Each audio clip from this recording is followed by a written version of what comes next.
In the forest, black as night, a crossbow gleams, shining bright, while a sword shimmers in the moonlight, rending through foes in AoE delight.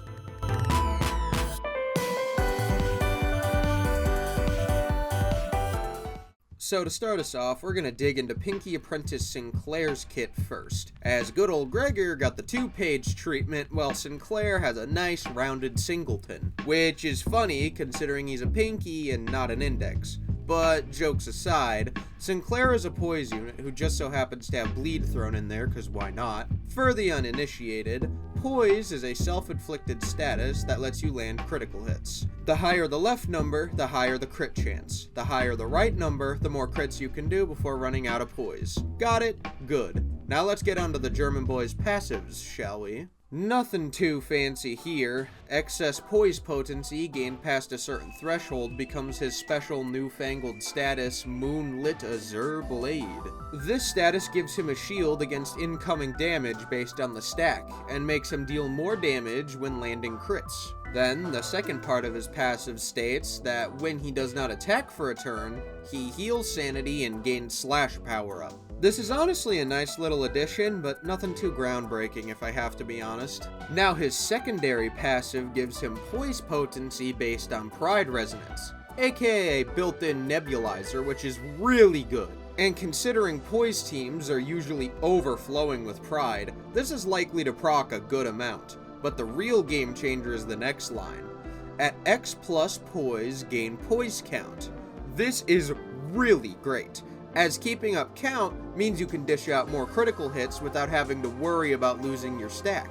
And then, oh wait, that's it? Man, that passive section went by really fast, huh? Well, on to his skill 1. Chain Strike is a 2-coin Gloom Affinity skill that gains poise count as well as coin power based on poise potency. It gains some poise on hit as well as inflicting bleed count, which is cool. But the real star of the show is Haste! My favorite thing is when IDs use sub-statuses like Bind or Haste or Paralyze. It makes IDs feel way cooler to me.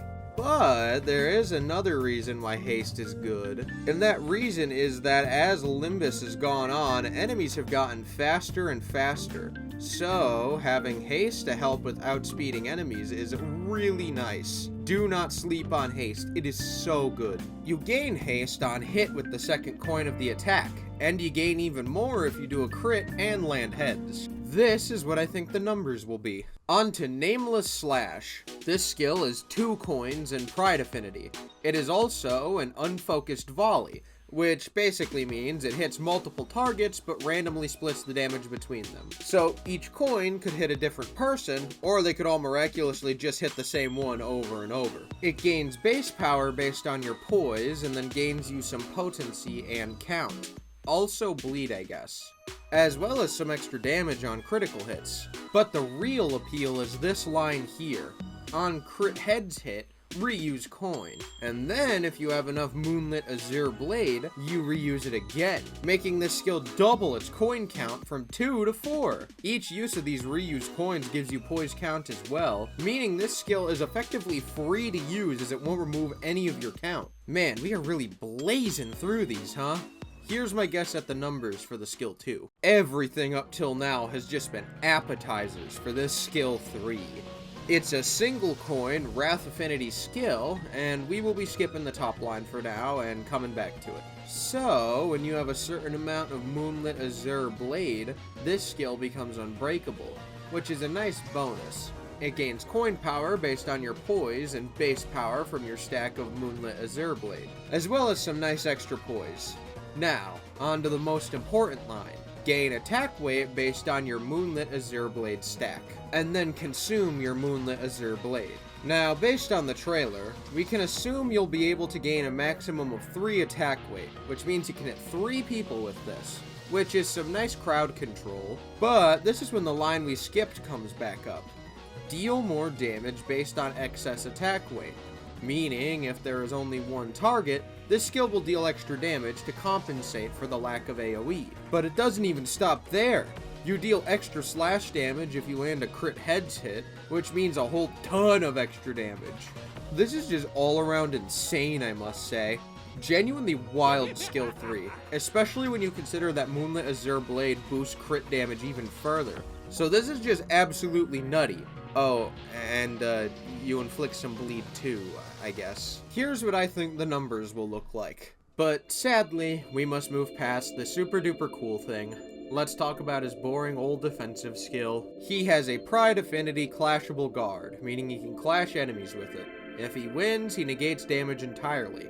If he loses, he gets a small shield and attempts to tank the hit. As a nice bonus, he gains some poise and count. Simple stuff. But at a certain threshold of poise, he changes to a new evasive called Swerve, which is an evade, meaning he will attempt to dodge attacks, gaining poise count and a shield based on his Moonlit Azure Blade. And if he can successfully dodge, he gains crit damage up. Once again, some simple stuff. Here's what I think his defensive numbers will look like. Now finally, we can look at his support passive. Whenever he's not on the field, he gives the fastest ally some sanity and shield if they use a defensive skill. Pretty nice. For my overall review of this new Sinclair, I think he looks really fun and he's going to be an incredibly solid poise unit. Although I'm not quite sure why they even threw bleed in there other than to meet the mandatory double status rule every ID has now because of mirror dungeons. I think his general combat strategy will be a ramp up nuking type. He wants to save up poise, max his Moonlit Azure Blade, and then release that full powered skill 3. But let's be real. The whole reason you fellas came is to be enchanted by the lamp that burns eternally bright. Let's move on to Lobotomy E.G.O Lamp Gregor, who is a sinking burn unit. For those who don't know, sinking lowers the enemy's sanity on hit, and burn deals damage on turn end. Got it? Good. Let's peek at these perturbed passives, starting with Dazzling Lamp. At turn start, you gain a new status called Lamp. This status inflicts bind onto yourself as you build it up, and we'll get into why you want self-bind later, but for now, let's keep reading. If you max out the lamp on yourself, you gain aggro and inflict another new status, Dazzle. Dazzle is quite the doozy, but that hasn't stopped me before. This effect makes it so that the more sinking and burn is on an opponent, the more damage you will deal with your attacks. This will also change the enemy's panic type to Dazzle. The Dazzle panic type inflicts bind on the affected foes as well as offense level down, which is a nice touch. But moving past panic types and back to the actual status, for enemies who don't have sanity or cannot change their panic type, Dazzle will simply lower their defense level. This status is also not cumulative, so it doesn't stack, and rather, new instances of Dazzle just replace the old one. Okay, with all that out of the way, let's get back to the passives. So, as mentioned before, you gain Lamp at turn start, which is integral for his kit. His speed cannot be changed by external effects, so basically if an opponent has a passive that lowers your speed or something, you just ignore it. He is unable to redirect attacks that are not specifically going for him. Hello, Future Sunny here. You see, I kinda messed up, like big time. I misread this line as, you can't redirect attacks, when in reality he can always redirect attacks. It specifically states that he can redirect things regardless of speed. A lot of my analysis is gonna be a little wrong, specifically my overview. I will chime in again later to fix this mistake, but yeah, that's a blunder on my part. So just bear with me, and we'll get through this. So basically, he won't be able to save people in battle unless he just straight up kills the enemy before they can attack. All of this points to a conclusion a good chunk of people knew before the kit was even announced. He's a slow heavy hitter. He can't really redirect attacks or outspeed people, but I'm betting he's really gonna pack a punch. The next passive is mercifully short. E.G.O Gear Proficiency Manual states that he gains defense level based on the amount of allies wearing E.G.O gear, as well as gaining pierce damage up when an ally dies. This is nice, as even the best of players can have their sinners croak in battle from time to time, so having this as a little pick-me-up is appreciated. Also, a surprising amount of E.G.O gear IDs inflict burn or sinking, so this passive will actually be pretty helpful. Now his final passive, Eyes Bright Like Lamps, states that he gains Lamp from Gloom Resonance, which means he'll likely thrive on sinking teams as Gloom is plentiful there. He also gains Sanity if an enemy has Dazzle, and he applies a new status named Guardians of the Forest on the next turn to an ally earliest in deployment order, with some conditionals. Now, if we may consult the graph, Guardians of the Forest is a status effect that causes the affected ally to heal Sanity, and if they are at max Sanity, they will instead gain offense level up. This works inverse for negative coin identities, making them lose Sanity instead. This is a nice little addition to help sinking teams get Sanity up faster. I'd mentioned Burn, but they already have the Sanity Goat, that is Liu Yisang. Phew, that was a lot of passives. But hey, we can dig into the moves now. Starting with his skill 1, a 2-coin Wrath Affinity skill that gains coin power from a lot of different factors, such as if the target is faster than Gregor, if Gregor is at a low enough speed, or if the target has Dazzle. He also gains even more coin power based on the target's stack of sinking and burn, of which he also inflicts, and he gains some bind after use. Here is what I think the rolls will look like. On to the second skill, which is a holy hell, is that a 4-coin skill too? Sorry, I let my excitement get the best of me.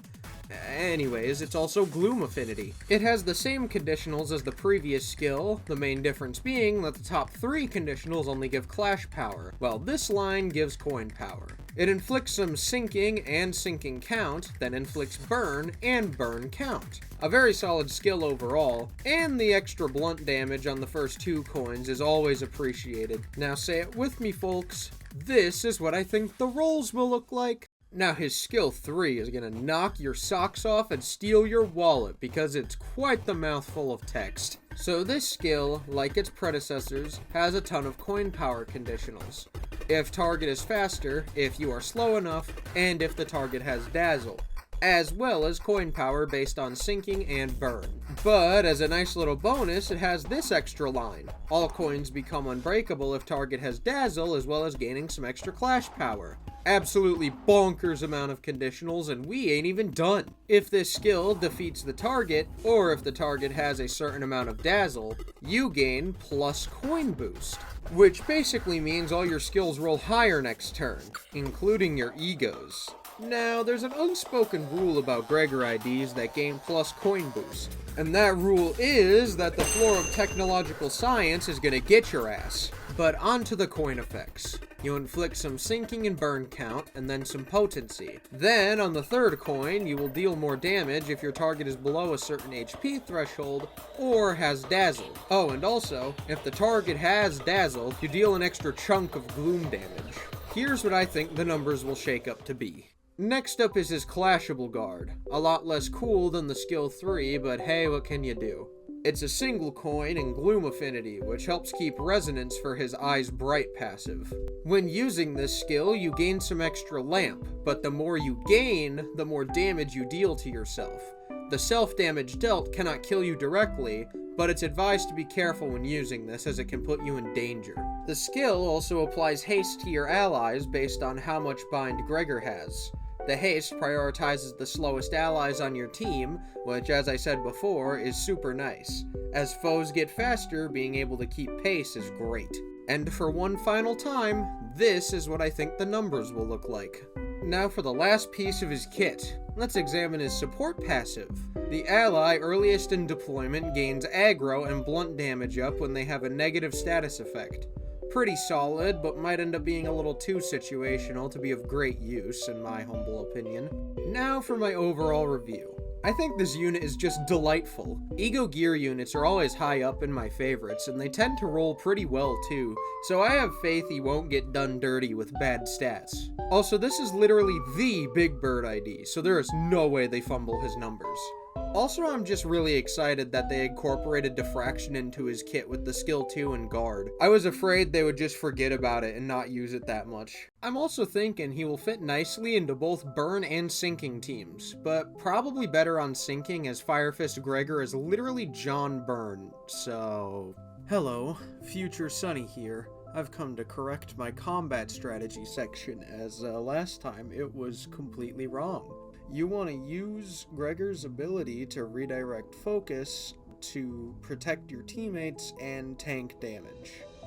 Yep, that's how you're gonna want to use them. Anyways, that's all for now. I hope you enjoyed, and if you did, maybe you could subscribe and hit like. I put a lot of effort into this video, and I really hope you liked it. Anyways, that's it. See you later, alligator.